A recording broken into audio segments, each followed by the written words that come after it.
दोस्तों good morning. आज आइए आपके अपने चैनल ज्ञानोदयम में आप सभी का स्वागत है।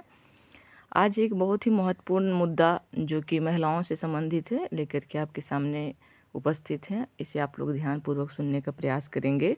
आज का मुद्दा है महिला आरक्षण विधेयक 2023, जो आने वाली परीक्षाओं की दृष्टि से बहुत ही महत्वपूर्ण है। इसे आप निबंध में भी कट पेस्ट कर सकते हैं या सीधे पूछे जाने पर सेकेंड पेपर में डायरेक्ट आ सकता है, वहाँ भी आप इसे शामिल कर सकते हैं।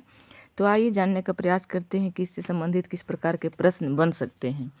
प्रश्न है, हाल ही में भारतीय संसद ने ऐतिहासिक कदम उठाते हुए नारी शक्ति बंधन अधिनियम 2023 को अंतिम मंजूरी प्रदान कर दी है।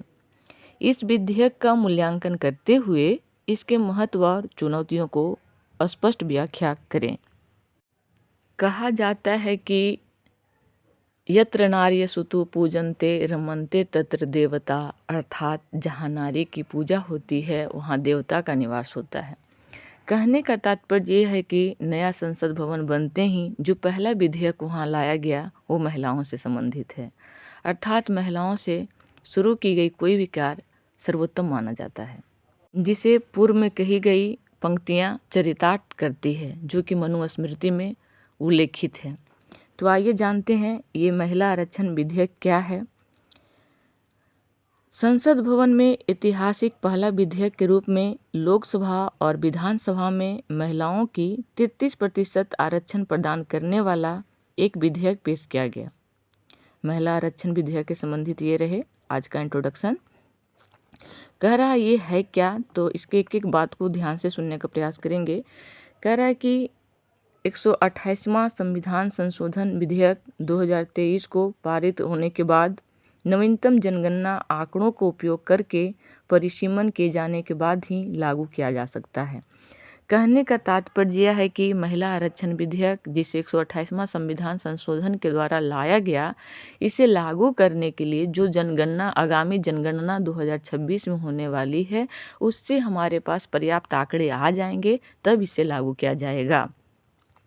अगला कह रहा है कि प्रधानमंत्री नरेंद्र मोदी ने दोनों सदनों से इस विधेयक को आम सहमति से पारित करने की अपील की है। उन्होंने स्मरण कराया कि पिछले 27 वर्षों में इस तरह के विधेयक को पारित करने के सभी प्रयास किस प्रकार से विफल रहे हैं। इस विधेयक को नारी शक्ति बंधन अधिनियम को लोकसभा में पेश किया गया, जिससे सदन में महिला सदस्यों की संख्या वर्तमान में 82 से बढ़कर 181 होने की संभावना है, जो बहुत ही महिलाओं के विकास के लिए सर्वांगीण कहा जा सकता है। क्यों आप बात करते हैं कि इसकी ज़रूरत क्यों थी, इसकी आवश्यकता क्या रही।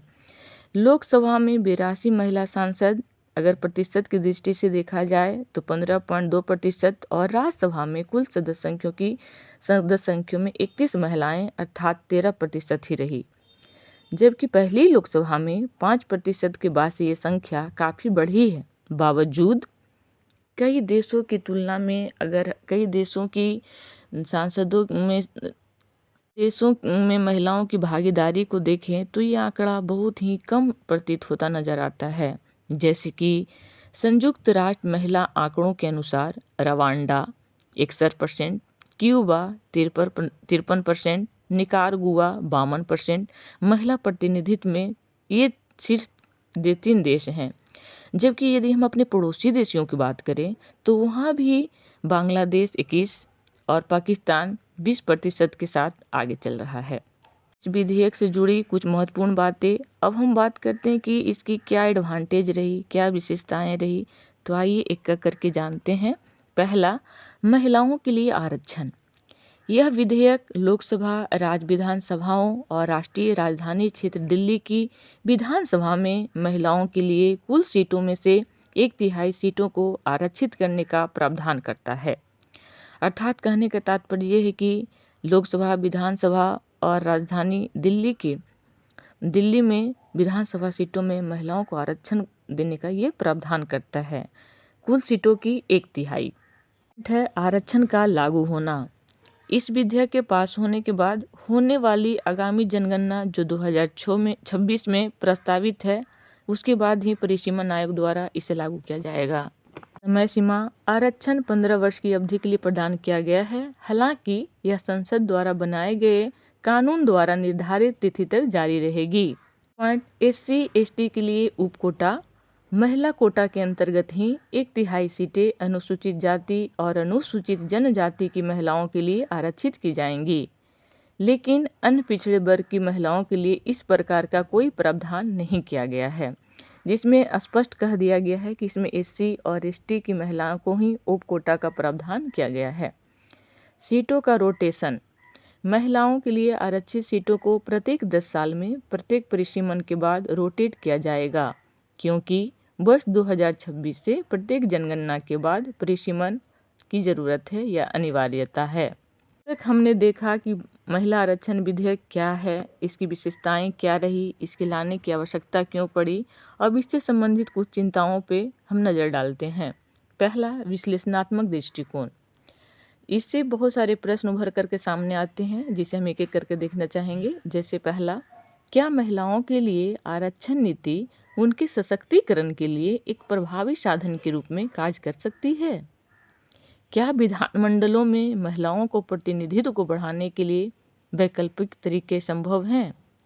क्या विधेयक में आरक्षण की प्रस्तावित पद्धति के संदर्भ में कोई दिक्कत है? दूसरा है राजनीतिक विरोध।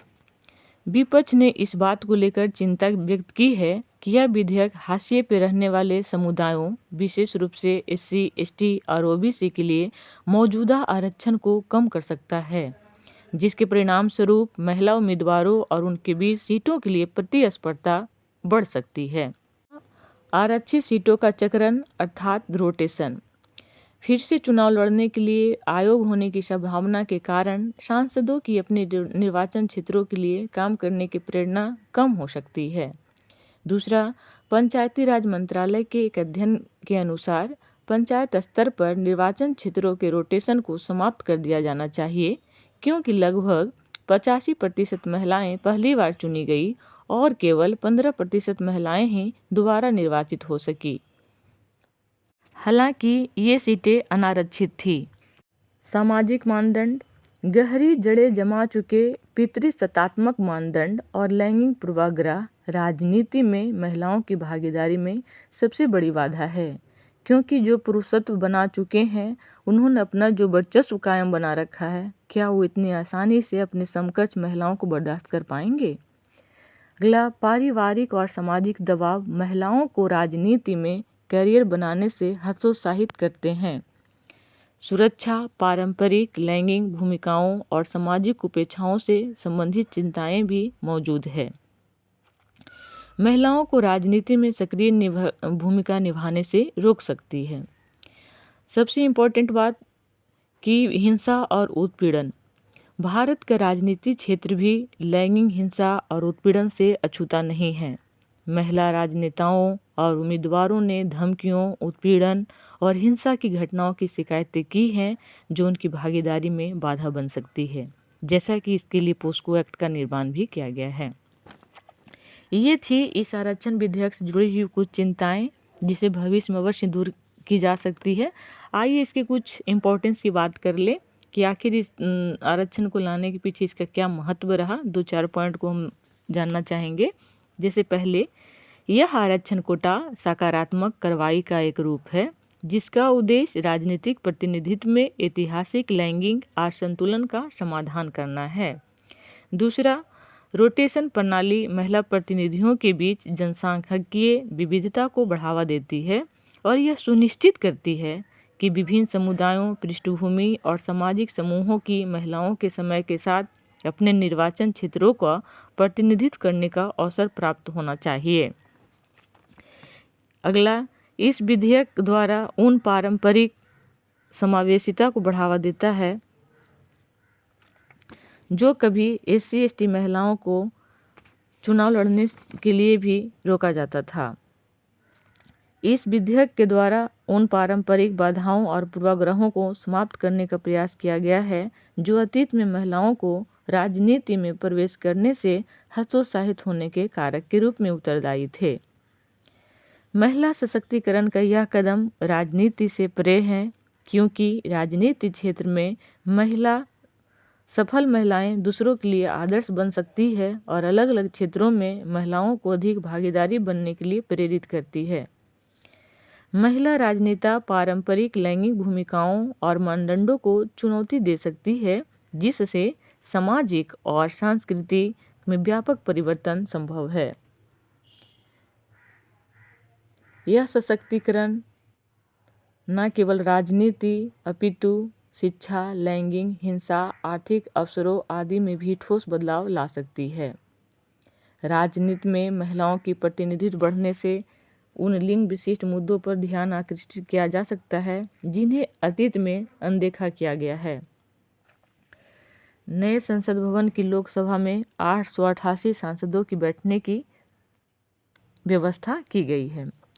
तो आइए, हालांकि अभी भी इसमें हमें 2026 तक का इंतज़ार करना पड़ सकता है, लेकिन उम्मीद है आने वाले दिनों में महिलाओं के हक के लिए जो कदम उठाए गए हैं हमारे सरकार के द्वारा, वो बहुत ही सराहनीय है। जानने का प्रयास करते हैं कि इससे भविष्य में क्या सुधार हो सकती है। तो कह सकते हैं कि उपरोक्त तथ्यों के आधार पर महिलाओं के लिए उठाया गया ये कदम आने वाली हमारी पीढ़ियों के लिए स्वागत योग्य कदम होगी। ये समावेशी विकास, संपोषणीय विकास, धारणीय विकास सभी में अहम योगदान दे सकता है। भारत में अपनी माताओं और बेटियों को समान स्वर के लिए सक्षम करना और SDG 5 जो लैंगिक समानता से संबंधित एक उद्देश्यों को प्राप्त करने और बदलाव करने में कहीं न कहीं ये विधेयक जरूर ही एक नया मोड़ दे सकता है। तो आप बताएंगे हमारा वीडियो आज कैसा लगा। जय हिंद, जय भारत, धन्यवाद।